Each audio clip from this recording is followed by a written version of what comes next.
حضور حذیفہ بھائی کچھ کہہ رہے تھے۔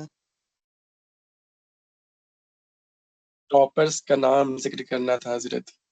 جی ٹاپرز کے نام۔ ہاں ہاں ٹھیک ہے ذکر کرتا ہوں۔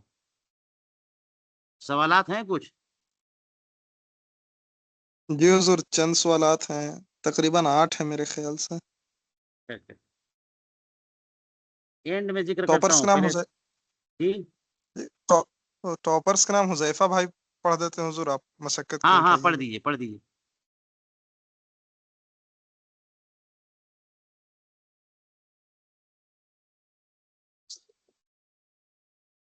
60 میں 60 لانے والے کے نام: قرۃ العین فاطمہ اسدی کولکاتہ سے، رفیدہ لکھنؤ سے، فرحین حبیبیہ احمد آباد سے، زبیر رضا بوکارو سے، اور 59 مارکس لانے والے احمد رضا منصور امپی سے، اور سائمہ رضویہ ویسٹ بنگال سے۔ ماشاءاللہ مبارک ہو، بہت اچھا انہوں نے ایگزام کمپٹیشن دیا ہے، 60 میں 60 اور 60 میں 59، ایکسیلنٹ۔ اللہ تعالیٰ ان کو خوب برکتوں سے مالا مال فرمائے، علم نافع کی دولت سے مالا مال فرمائے، آمین۔ جی حضور السلام علیکم ورحمۃ اللہ۔ سوال وعلیکم عرض ہے السلام۔ کہ فرض کی 4 رکعت نماز میں 2 رکعت میں تحیات شریف کے بعد غلطی سے درود شریف پڑھ لی اور نماز پوری کر لی، تو حضور نماز کا کیا حکم ہے؟ فرض کی 4 رکعت میں 2 رکعت پہ اتحیات کے بعد درود شریف پڑھ لیا اور نماز بھی پوری کر لیا، نماز نہیں ہوگی۔ 4 رکعت پڑھنے سے ہوتی ہے، اگر 4 رکعت میں کوئی کمی ہو گئی تو نماز نہیں ہو سکتی۔ اب یہ ہے کہ کسی نے غلطی سے یہ سمجھ کر کے کہ ہماری 2 ہی رکعت پڑی تھی، یہ سوچ لیا کہ 4 رکعت ہو گئی، تو یاد آ جائے تو اب کیا کرے گا، وہ سلام پھیرنے کے بعد بھی وہ کھڑا ہو جائے گا، اور کھڑا ہو کر کے 2 رکعت جو باقی رہ گئی وہ پڑھ لے گا، اور پھر آخری میں بیٹھے گا اور پھر سجدہ سو کر لے گا، نماز ہو جائے گی۔ ہاں اس میں ایک مسئلہ یہ بھی ذہن میں رکھیے کہ چونکہ اس کا قاعدہ اولا تھا، فرض میں 4 رکعت والی نماز میں یا 3 رکعت والی نماز میں اگر 2 رکعت پہ بیٹھتے ہیں تو اس میں اتحیات ہی پڑھنا ہے، اتنا ہی بیٹھنا بھی ہے، اس سے زیادہ تھوڑا سا بھی نہیں بیٹھنا ہے۔ لہٰذا اگر کسی نے پورا درود شریف پڑھ لیا نا تو بھی اس کو سجدہ سو کرنا پڑے گا۔ اب تو یہ سوال تو یہ تھا کہ جناب اس نے پورا درود شریف بھی پڑھ لیا، دعا بھی پڑھ لی اور سلام بھی پھیر دیا، تو اب کیا کرے؟ تو اب بھی جو ہے نا کھڑا ہو کر کے وہ اپنی نماز مکمل کر سکتا ہے۔ کب تک؟ اس وقت تک جب تک کہ اس نے کوئی منافی صلات کام نہ کیا ہو۔ سلام پھیر دیا دونوں طرف اور بیٹھا ہوا ہے،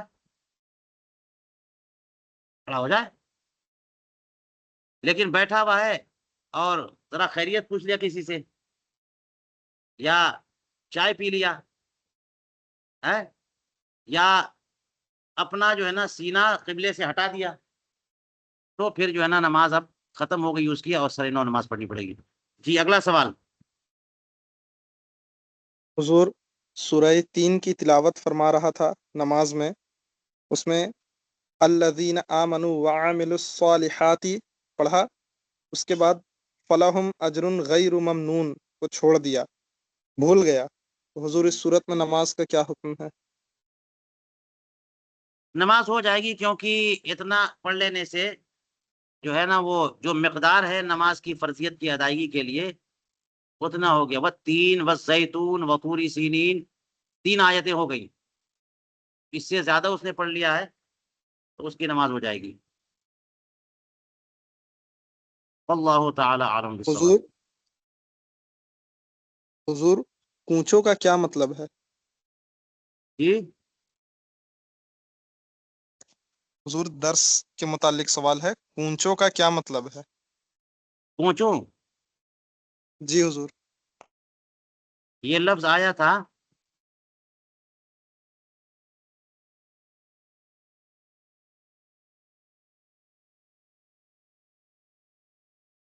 اس سے پہلے، آیا تھا یہ لفظ جو ہے نا اس کی وضاحت کر دی تھی ہم نے۔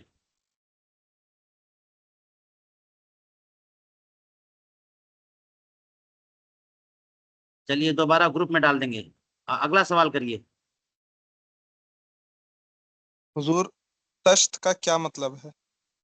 تشت کہتے ہیں ایسے برتن کو جو چھچلا ہوتا ہے، یعنی اس میں جو ہے نا وہ جیسے کڑھائی ہوتی ہے اس میں جگہ زیادہ ہوتی ہے، گول ٹائپ کی، اوول ٹائپ کی ہوتی ہے. ہاں، اور تشت میں جو ہے نا یہ پلیٹ کی طرح ہوتا ہے، پھیلاؤ اس میں زیادہ، اسی کو تشت بولتے ہیں.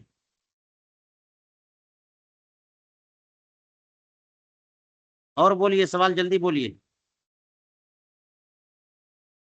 حضور کوئی فوٹوگرافی کرواتا ہو تو اس کے پیچھے جماعت سے نماز پڑھیں گے پھر دہرا لیں گے، مگر کوئی جمعہ اور عیدین میں کیا کرے؟ جمعہ کہیں اور پڑھ سکے، عیدین کہیں اور پڑھ سکے، جہاں پر ایسا امام ہے جو کہ اس طرح کی مصیبت سے بچتا ہے تو وہاں پڑھے، لازم ہے کہ پھر وہیں جائے. اللہ تعالی عالم بالصواب. حضور جی. پانی کو دھوپ کی وجہ سے پانی گرم ہو گیا، پھر اس پانی کو گیزر سے گرم کر لیا، یعنی دھوپ کی گرمی کو گیزر کی گرمی میں تبدیل کر دیا، تو اس پانی سے وضو کا حکم بدلے گا؟ اب یہ سب ایسا مسئلہ نہیں ہے کہ اس میں ہیلے بہانے کی بات ہو، یہ حرام نہیں ہے اس پانی سے وضو کرنا کہ حکم بدلنے کی بات کی جائے. پانی گرم ہے، جو دھوپ سے گرم ہے تو زہریلا ہوتا ہے.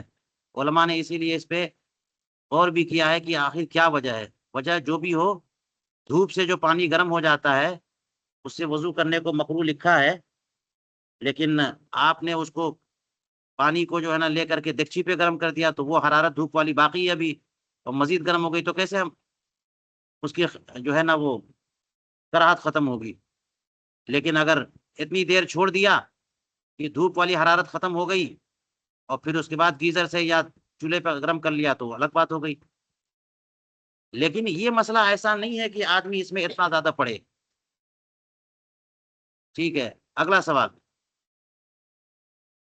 زید نماز پڑھ رہا تھا، تبھی جمعے کا خطبہ شروع ہو گیا، اب زید کیا کرے؟ اپنی نماز مکمل کرے پھر خطبہ سنے. واللہ تعالی عالم. حضور ناپاکی میں پانی میں ہاتھ جانے سے پانی مستعمل ہو جاتا ہے، تو ناپاکی کی حالت میں کپڑے دھونے سے کپڑے ناپاک ہو جاتے ہیں کیا، جبکہ ناپاکی کے دن چلتے ہوئے میں کپڑے دھوئیں؟ اس ناپاکی سے کون سی ناپاکی مراد ہے؟ بدن پہ ناپاکی ہے، اس لیے شروع میں ہی بات ہو گئی تھی کہ نجاست ایک حقیقی ہوتی ہے، ایک حکمی ہوتی ہے. تو بدن پہ پخانہ پیشاب وغیرہ ہے، یہ نجاست حقیقیہ. یہ اگر ہے اور اس کے ساتھ آپ نے کپڑا دھلنا شروع کیا اور پیشاب اور پخانہ اس قسم کی چیزیں، شراب، خون، یہ کپڑے پہ جائے گا، بے شک ناپاک ہوگا. لیکن لگتا یہ ہے کہ سوال سے مراد ہے کہ نجاست حکمیہ. نجاست حکمیہ میں ناپاکی نہیں ہوتی. جیسے حائضہ عورت ہے، جنبی مرد ہے، تو اس کے بدن سے پسینہ نکل جائے، وہ کپڑا دھلے، کچھ بھی پانی لگے اور گرے اور لگے تو اس سے کپڑا ناپاک نہیں ہوتا. اللہ تعالی عالم بالصواب.